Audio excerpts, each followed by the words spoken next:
So hey guys, what's going on? Chris here bringing you another video, and if you're new to the channel, well, my name is Chris and welcome to my channel. This channel primarily consists of my Coyote swap car and a bunch of adventures of different project cars and just different topics that we talk about, not only Mustangs, but other cars as well. So take a look around the channel, browse, and you'll kind of see the content of this channel.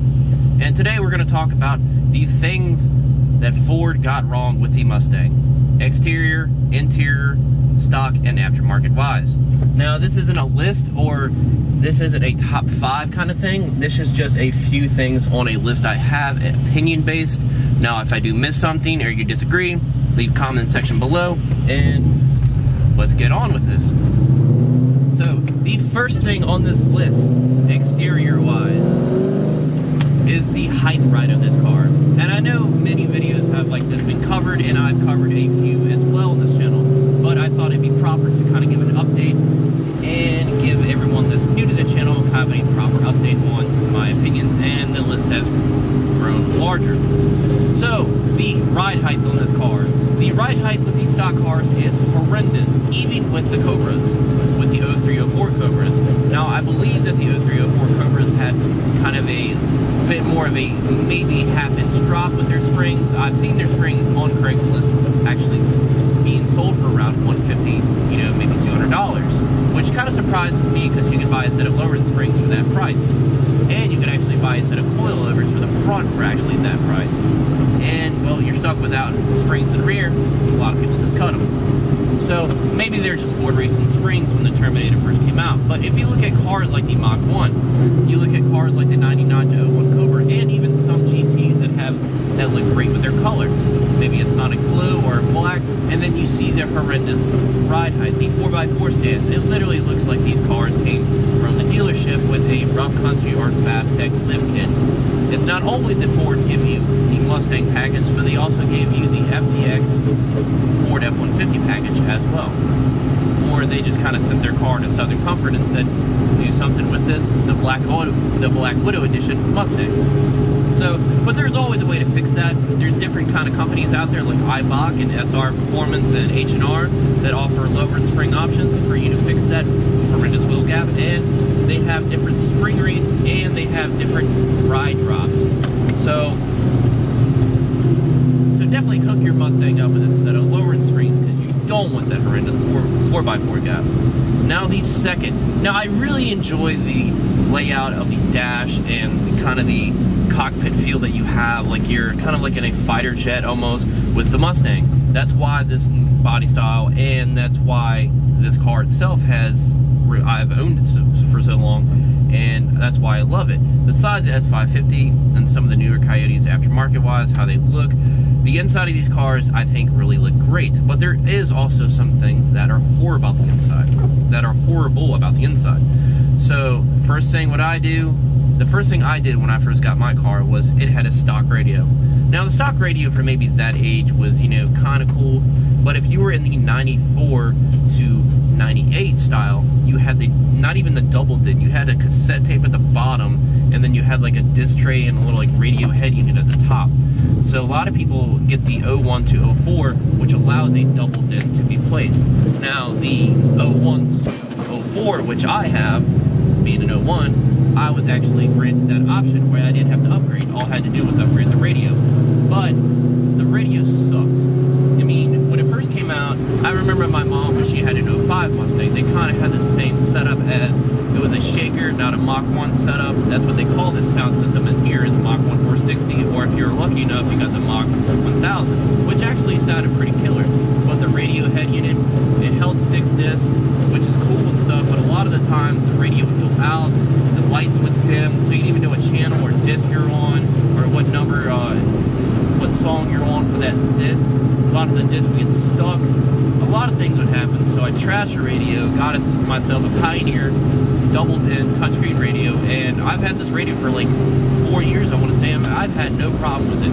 I mean, it looks a little older compared to the newer ones that they have, and if you know anything about Pioneer radios, or you have one, I have the AVH 1400, which is actually still a really good radio. It has satellite Pandora option, It has the auxiliary for the front and iPod USB cable for the front as well, which I do like, not from behind the radio, which I don't know why companies do that.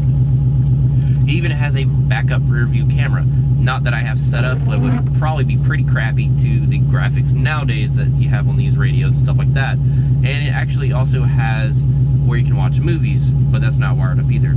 I'm not worried about that. I don't need that. I'll just play it on my phone or something through the speakers of this car. And that kind of leads me to the second thing. The sound system is okay with this car. If you have the 460, now I will give it to Ford. When I had the stock radio, the sound system was pretty good. There wasn't too much bass where it felt like your car was knocking, like someone with a subs in their car, and you hear the trunk rattling with the license plate, and that's it. Now that I stuck an aftermarket radio in, granted I knew I'd have to custom set the settings and stuff like that, it sounds a lot better. So I feel like the radio did improve a lot. And I feel like the radio did improve a lot with the sound, as long as you kind of custom set it and everything. Am I going to get a subsystem? Probably not. Have I had one before? I've had tons of them, but I just feel like I'm more into like looks and power versus, you know, what I'm listening to in the car. Now that leads me to the third thing. The power robbing exhaust that this car had. Oh my god. When I first got this car, first it had Crapmaster 40 series mufflers on it that rusted out within one winter. And it had the stock H-pipe on it with the stock shorty headers. I mean, the car sounded okay for what it was. But once I stuck the Borla cap back on, replacing that, and then I went ahead and got a BBK offer X-pipe and hooked it up to the stock headers or stock manifolds, whatever you want to call it, it definitely changed the exhaust in it a lot. Now, I wasn't able to feel a lot of power from it, even though the car was tuned. I wasn't able to tell a big difference, but I was able to tell a big difference in the sound that it put out. These cars make a great sound if you upgrade the exhaust, and that's any given with the 9901, the 4-valve, or the 2-valve, or even a V6. I will say it, the V6 does sound okay for what it is if you put the right exhaust on it, but I don't know what Ford was thinking, robbing the sound of a 2-valve or definitely a 4-valve motor with the big catalytic converters and stuff like that. I get that the EPA and all that stuff, but come on, these guys need to lighten up. It's a Mustang. Let's get some great sound going here. Now, we're going back into the interior. Now, if you were lucky enough to get the 99 to 01 Cobra, or the Mach 1, or the 0304 Cobra, you got really nice seats. You either had the suede, and I love the Mach 1 vinyl or leather seats. Now, my car came with the premium package. I guess when it was being sold on the lot, it was the premium package that the dealership had. So I was lucky enough to get the bezel, the leather seats and stuff like that. But at that point, being that the car was a lot older, the seats were kind of worn out and stuff like that. And the seats weren't really that comfortable. The seats didn't lean all the way back if you're just kind of chilling in your car. And I just didn't really care for the seats. Over a long period of time of riding, you know, the seat would be able to, you know, your back would kind of start to hurt and stuff like that. So the seat wasn't the best for long driving trips. So what did I do? Of course, I went ahead and upgraded to Cypher series seats, and then after that, I upgraded to the Brahms seats that I currently have in this car. So if you're looking for a great seat, Brahms seats are probably,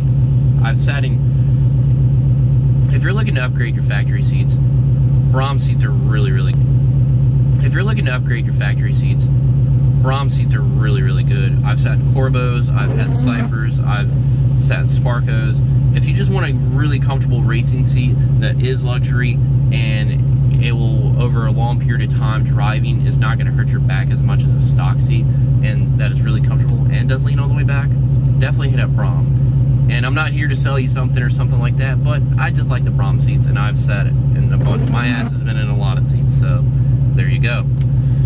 Now, on to the next thing, exterior-wise. These cars look great exterior-wise, especially with the combination and the bumpers and hoods you can put on this car, even with the headlights and stuff like that, which is actually going to lead to the next one. So, my thing is, the 94 to 95 had functional hood scoops, and they had functional side scoops. Now, why would Ford take that away?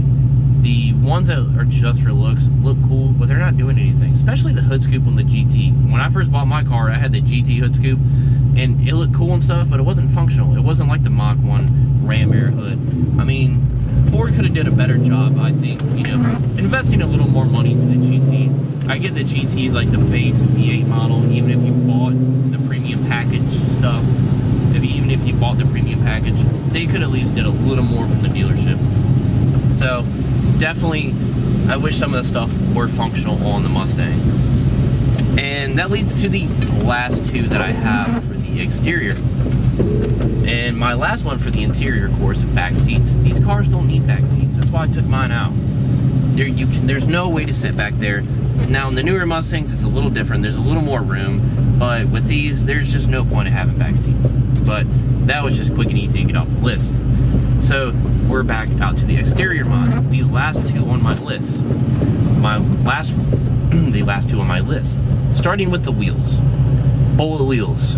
Guys, I know bullet wheels are like the Mustang fandom, like the gotta have classic wheel because of Steve McQueen. That's awesome, but you see these wheels everywhere. Ford, I'm glad Ford switched it up with the newer Mustangs, that they kind of just did these kind of different variant wheel options.